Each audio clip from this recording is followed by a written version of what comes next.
Hello, everyone, and welcome to this week's episode of the Disney Dining Show. I'm your host, Pete Werner, joined at the table this week by my good friends, Mr. Sean Falk. Hi. Mr. Charles Boda. Hello. And Mr. Steve Porter. Hello. And this week, we are going to give you our review of Boatwright's Dining Hall over at Disney's Port Orleans Riverside. Now, if you might hear some odd noises in here, Sean brought his new puppy, Zelda, who's an Alaskan Husky, and we're keeping her occupied with a Kong treat down on the floor right now. So if you hear some weird chewing, it's not Steve. A few weeks ago we did a show where we talked about restaurants that we were not looking forward to reviewing because we knew they had a pretty bad reputation, and Boatwright's was on that list. So we went and did that last week. Normally we would put a package in here, just some video to show you the place. We don't have it, so we don't have that. But as we're talking, pictures of the stuff we're talking about will come up, so you'll at least have that.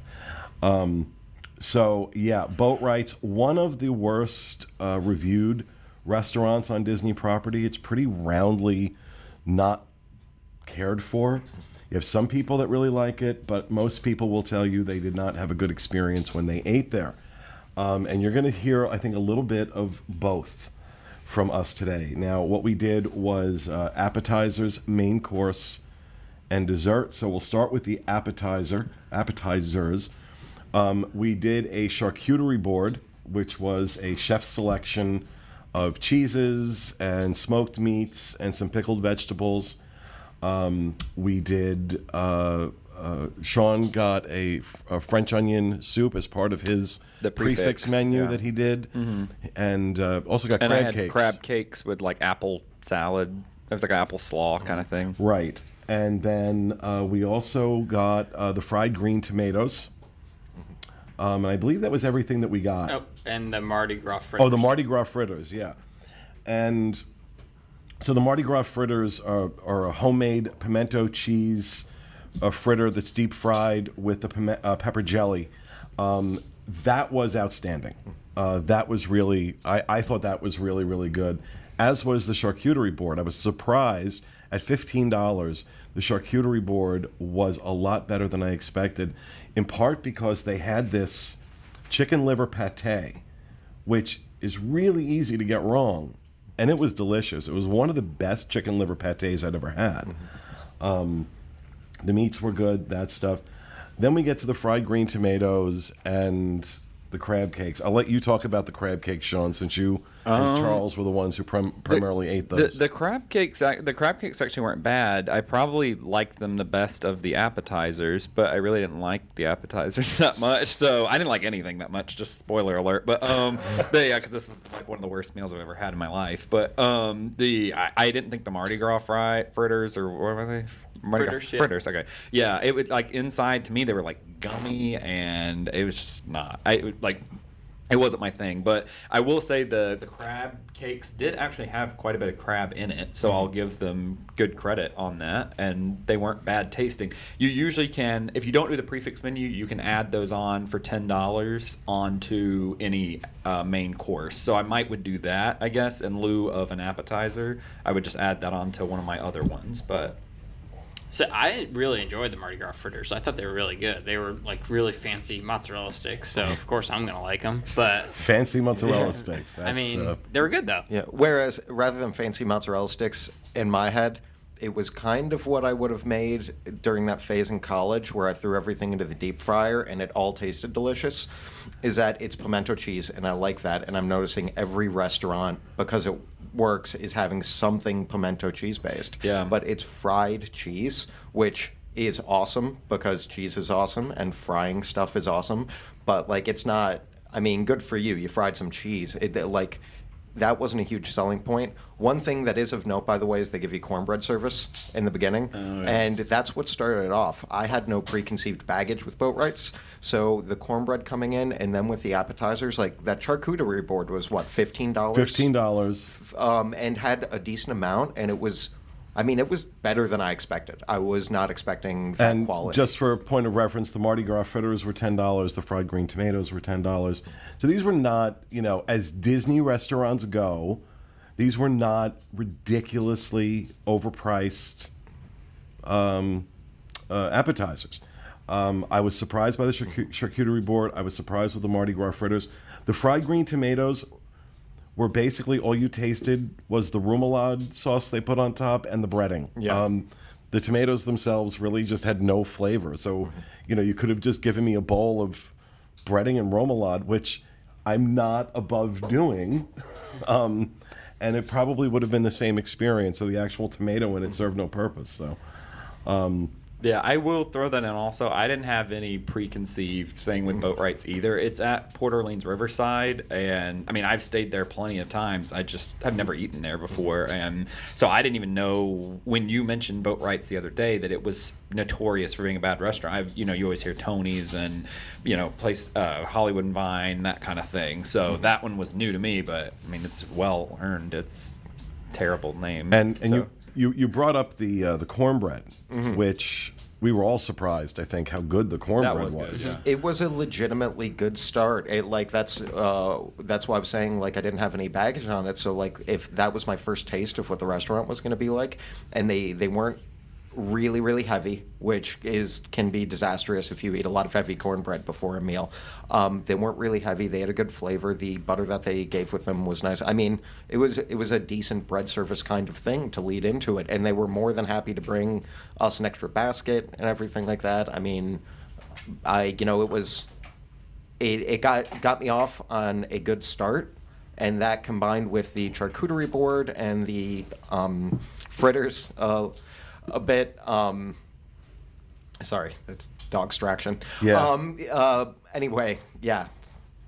Oh, just to go Thank off, you, Steve. you forgot to mention you also had the berry smoothie for a starter. So Oh, your right. beginning started off great because you had that smoothie too. Yeah, I forgot about the smoothie. That smoothie was amazing. Yeah, and it's on one of the non-alcoholic specialties things, and I always look for those, but a lot of times they don't really do that much with them, and so it was berry and their Odwalla lemonade thing, which is the lemonade they use.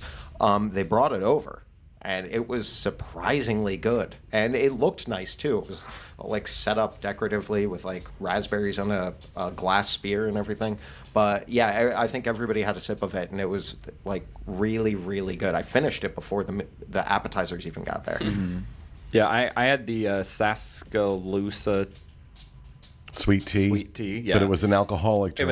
It was an alcoholic drink or whatever. I got that, and I do not get that. That was the worst. It was one of the worst. You described it as a thinned out maple syrup. Thinned out maple syrup, yeah. It's like if you ever had the Crown Royal maple shot at Canada or whatever at Epcot. It was kind of like that, but a ton of it, and it was the most sugary. It was like cotton candy, maple syrup, all in one thing. And I'm cool with sweet drinks, but this was something else. I didn't even finish it. You said you felt like I your did- blood was starting to crystallize. Yeah, I didn't finish it, and that's a thing. I'm not gonna not finish my drink. So So, I mean, generally speaking, at this point in the meal, our server, and I'm terrible with names. Ambi. Ampy.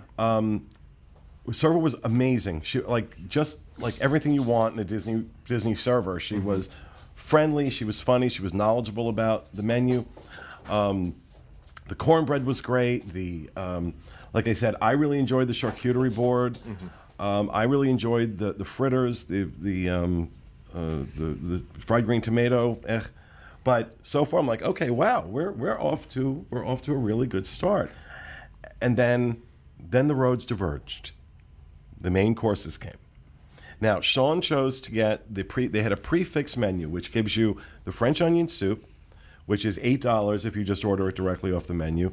The crab cakes, which is $10 if you order it directly off the menu. You got Beef medallions. The beef medallions, which was there were these beef medallions on a bed of crawfish mac and cheese. And Sean said, I don't want the crawfish mac and cheese. Can I just have regular mac and cheese? And this apparently was a thing. Now, because it was on the prefix menu. If it had been off the prefix menu, no problem doing the substitution. But apparently this would like blow the head off of the chef or whatever, because the prefix menu cannot have any substitutions. So we kind of got that. Which I didn't think that's a substitution. It's an omission. Yeah, I mean, I'm like, it's not. I mean, a substitution would be like, oh, instead of macaroni and cheese, can I get asparagus? And Assuming, but it's still of course, that all of this stuff isn't pre-made and just being heaped on a plate and heated up. Right. And then after a discussion, apparently, had to ensue with the chef, he magnanimously agreed to give just regular mac and cheese. Well, and even then, it was the kids' mac and cheese. It wasn't the mac and cheese that... Because Charles later got the crawfish mac and cheese. And it was different. And it was different. It was different mac and cheese. Yeah, they just gave me the kids, like the generic Disney kids mac or whatever. You had elbows, I had shells. Yep. And I ordered the Louisiana Lugger, which it is a sweet tea brined pork medallion. Actually, no, it's not. This is what we have on the menu here is different than what was actually served. These were pork tenderloins, medallions, served on a bed of sweet potato succotash, but they were done with a cola glaze, so as in Coca-Cola glaze. Charles, you order. Charles, oh my Lord, what's wrong with me? Steve, you got the Deep South shrimp and grits. Shrimp and grits for $24, and I really liked them. I'm not an expert on shrimp and grits, so I could be very wrong in saying that these were good because they're probably not up to the standard of someone from the Deep South. But from my experience, I really enjoyed them. There's like peppers with them and ham and. Well, before we get into what we just thought, let's just identify what we had. And so it was good. And that was actually $25. What you had. And then Charles, you got the catfish, correct? I did. The full name for the catfish was the Cajun Bayou Catfish. The Cajun Bayou Catfish. And I believe that was also $25. And it was Steve and I that walked away the big winners from dinner. I will say that my pork tenderloin, cola glaze, sweet potato succotash was excellent. It was creative. It was different. Very, very sweet. Obviously, you're gonna, basically reduce soda down to its syrup form, or just make a sauce out of Coke syrup, which I'm fine putting on everything. Okay, I'll put that on a peanut butter and jelly sandwich. It would be delicious. So it's definitely sweet. You gotta like sweet to like it, but that sweet and savory works for me, and it was delicious. What did you think of your crawfish or your Deep shrimp South. and grits? Yeah, like I said, I thought it was really good. The ham, there was like peppers and there was like cream sauce, I think, over the top of it, and I thought it was really good. I don't know. I'm not a shrimp and grits expert, like I said before, so I could be wrong on this. But if I wasn't so full, I would have eaten everything on the plate. So that gave high marks for me. I was kind of bummed that you guys felt differently. Well, you liked yours, but I liked mine. You liked yours. Now, then we get to Charles with his catfish, and you used a word to describe the flavor of catfish that I thought was kind of gross, but you said it's kind of normal, and that was soapy. Yes. Some people will occasionally describe catfish as having a soapy flavor. Now, it depends on the kind of catfish and everything, but there's a little bit of an aftertaste that you can get more of or less of depending on it. It's offsetting. That's why some people don't like catfish. I actually happen to like it. But the way the catfish was made, it was a lot of that soapy flavor, just a very, very strong amount of that. And then it also... the inside of it, when it says Cajun Bayou Catfish, I was kind of expecting something a little spicier and a little zestier. You would think some Cajun spices or... Yeah, the way they make it is it's like a cornbread and andouille sausage stuffing, and it's really finely ground. So Which by itself sounds really good. Yeah, it does sound great. And So it was like just one consistency, and the catfish was soft, so and non-breaded or anything like that. So kind of like cut through with your fork, and you're getting a bit of. We have dog drama. Oh, and Sean's right in the. Sorry. Zelda is 9 months old. I don't know. Can we get her to stand up, like, jump up a little bit, and so you can? If she's gonna run away, so everybody can see how beautiful this dog is. Aww. And there we go. There's Zelda. Hi. There's Zelda. Look at the camera. So that's why if there's a little distraction going on, I hope you guys understand. And if you don't, I don't care. But go ahead, Charles. My last. Okay, so so I've had catfish on property a bunch of different times. That's actually why I chose this. Going to a Cajun place or a Cajun style place doing catfish, I have a good background of judgment on how on property they're capable of making a good catfish meal. Boatwright's is not capable of making a good catfish meal, evidently. And I actually checked with my girlfriend is not only from Louisiana, but she is also a chef. So I wanted to make sure I wasn't unfairly judging this. And I kind of brought up the fact that, not only was there no kick to it, but the stuffing was really, really sweet. So it was soapy catfish with a really sweet stuffing inside. And, she let me know that I wasn't being absurd. That's not a big thing. That's not like some meal that I'm just. That's not what they're going for. Yeah. I did get the side of the crawfish mac and cheese. I liked it. Was not enough to. Nothing was enough to make up for how disappointed I was in this meal. It was like I want to have fun making fun of it or get all into how terrible it was. But honestly, it was just really disappointing, and I stopped enjoying my time almost immediately. So definitely a fail. So, Sean, we get to yours. Oh, I mean, The beef medallions on the bed of Not hard-fought crawfish mac and cheese. hard-fought for mac and cheese. yeah. And what were your thoughts? I mean, okay. I will to go on your point with your food. Pete's was amazing. His was so good. That pork was really tender. That was a really good dish. My food was completely inedible. It was.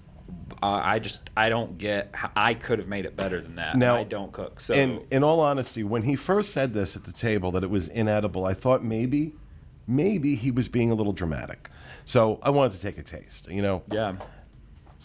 And I'm going to tell you now, I don't know if I've ever done this in a restaurant before. I took a piece, I put it in my mouth, I chewed it for a little bit, and then I had to spit it out.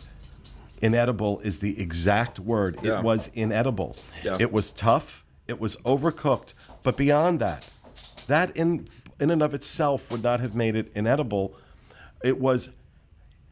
The flavor of it was like nothing I can identify to you. Yeah. This was like somebody fried a boot or something. It was like rubber and it was just chew, and I chewed and chewed and chewed and chewed and tried, and I had to spit it back out because I just couldn't swallow it. I couldn't eat it. And then it comes with this sauce. I thought there's no way that this food could be worse than it is right now. And it came with this sauce on the side, and I was like, well, I guess maybe if I dip it in there, it won't be so dry and chewy. And that sauce somehow was maybe worse than the actual beef. This was supposed to be a port wine reduction sauce. Yeah. Now, a port wine reduction, you reduce any wine, and it's going to become sweet. Port wine is sweet already. Mm-hmm. When you reduce it, it becomes even sweeter. I don't know what port wine they were using. The way I described the flavor, before I knew it was a port wine reduction, the way I described the flavor was, you know how you walk into an old basement and you've got that musty, damp smell? Well, take that smell and put it into liquid form and then dip your food into it. Yep. It was disgusting. Yep. Disgusting. Now, folks, if you have been watching this show for any length of time, I don't think we have had a single review of anything where I've used words like inedible and disgusting. Oh, so yeah. I'm not pulling these out lightly. I went in there wanting to love this place. And if I was just to go off my meal and my experience, I would have. If I had been there by myself and I'd had the cornbread and I'd had those fritters and that charcuterie board and that pork, I would have walked out very happy and said, wow, you know what? Boatwright's surprising. Because that's where I wanted to be. But then I tasted that meat and I'm like, oh, this is a tale of two cities. This is the best of times and the worst of times. Yeah, that is the best way. I mean, I don't think it was beef. Like I mean, it may have been something else, like some other animal. Like I don't. Like it was a like snake or eating something. an abandoned paper factory. Yeah, I don't know. It just or coal or something. I don't know. It was so awful, bad. And I just can't. The mac and cheese was good, but it was pedestrian. Like mac and it was cheese, pedestrian mac and cheese. And I mean, my prefix menu was $58, so $58.99. So that's almost $60. I mean, you could eat it like Brown Derby or Jico or Sanaa or anywhere. You could literally have eaten that $60 and probably gotten a similar taste. I would have rather done that in retrospect. So you could have went to Hoop-Dee-Doo almost, or like that kind of thing. So I was the only one to not try the steak, but I watched all you three try your first bite, and you all had the same reaction where it's like that, like big, like gnawing down on it and like trying to chew it, and like. And then the flavor would hit. And once the flavor hit, the face went like, what is that in my mouth? So we're talking about, basically a 50-50 split here. Two of us really loved our dish. Two of us hated our dish. And then, oddly enough, the next day, Sean and I ran into a listener who was telling us he and his wife recently ate at Boatwright's and loved it. Asked them what they got. They got the shrimp and grits, and they got the Louisiana Lugger. Yep. So take that for what it's worth. Moving on to dessert. Do you remember with yours? It was a mine came with it. It was a red velvet cheesecake. Was what I had. So and that is on the regular menu also. And then with a bourbon vanilla cream. Actually, I have the menu from that night here. Do you want this? I have it. Yeah, $8 with it was red velvet cheesecake with whipped vanilla panna cotta and a red velvet crunch. We also got I got the sorbet for $6, which was a trio of sorbets with bubble sugar. I don't know if bubble sugar ever made it onto this. I didn't see anything. It just looked like 3 scoops of sorbet to me. And she's going to visit Rhino. She's jumped up on the counter between where we're sitting and where the production area is. It's very funny. We also got the St. Louis gooey butter cake, which was had a bourbon sauce and a toffee brittle, was $8. And what am I missing? Joie de vivre peanut butter. The Joie de vivre peanut butter mousse brownie that Charles got, topped with triple berry sauce and peanut brittle for $8. My sorbet was sorbet, and it was good. Like I said, there was bubble sugar, but it was sorbet. It was nothing to write home about. What did you think of your Joie de vivre? It wasn't bad.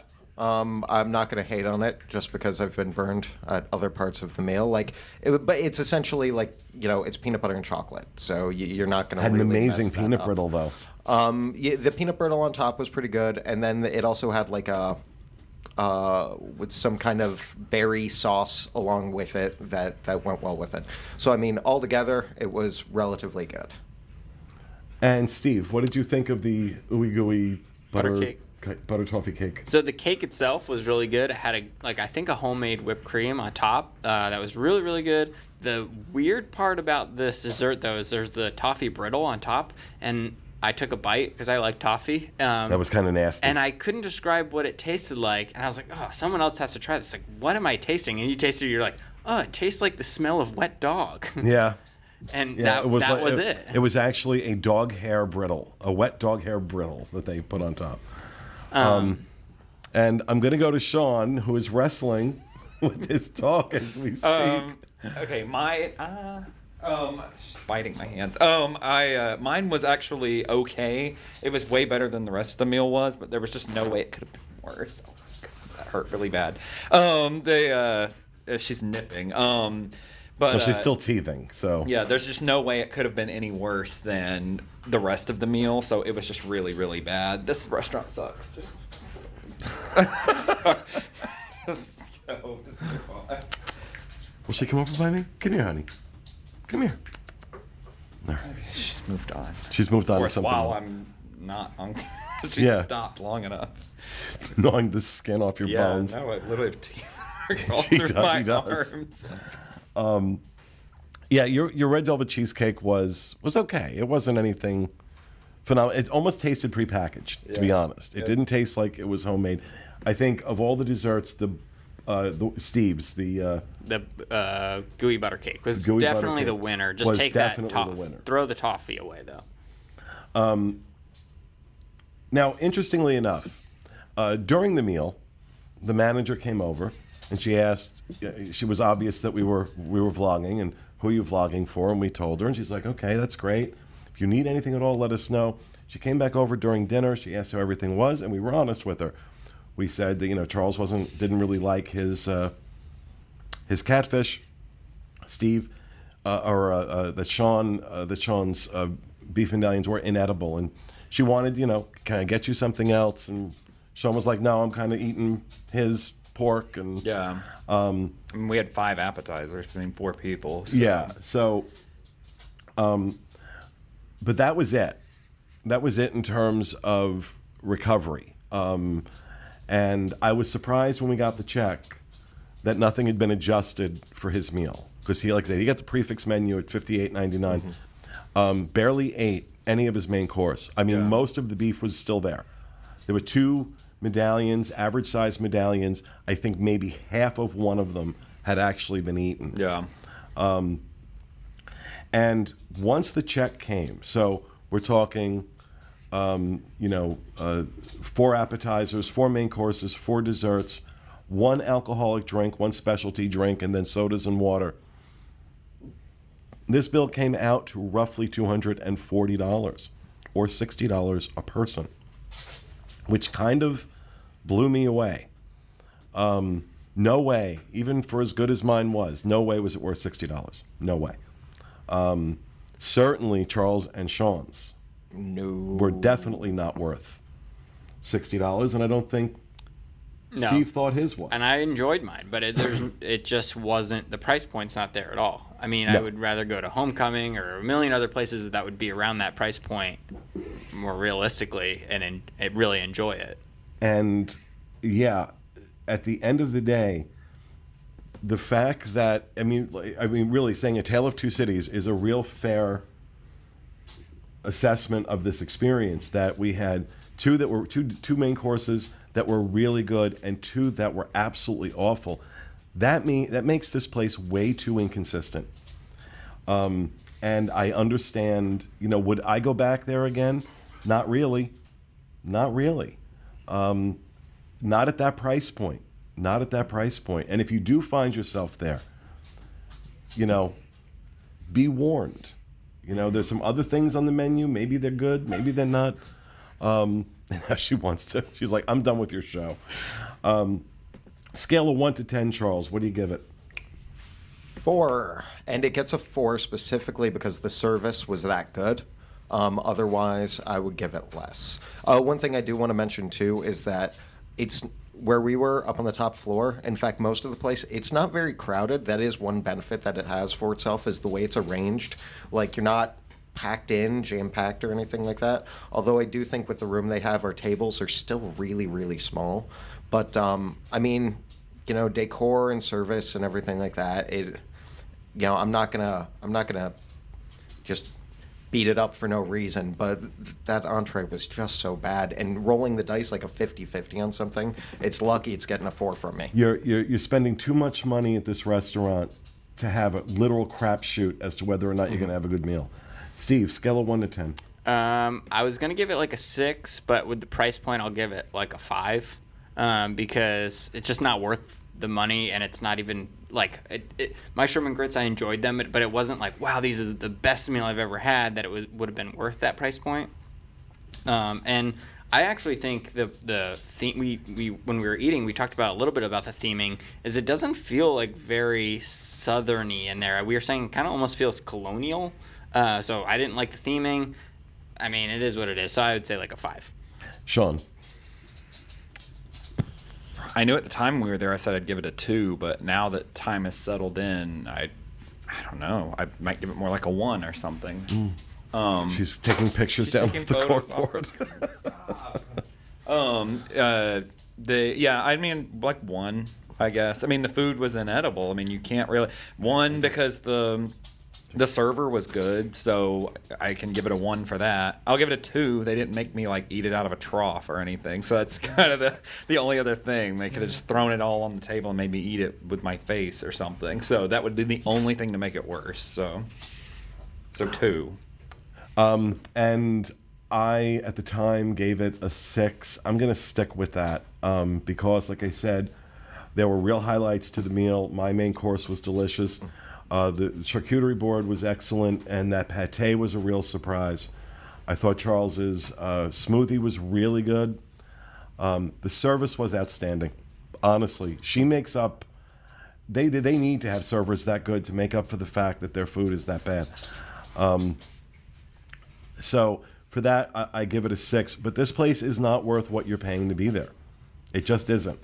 And while there are some highlights on the menu, the fact that it's a 50-50 shot as to whether or not you're going to get a good meal, for me, leaves it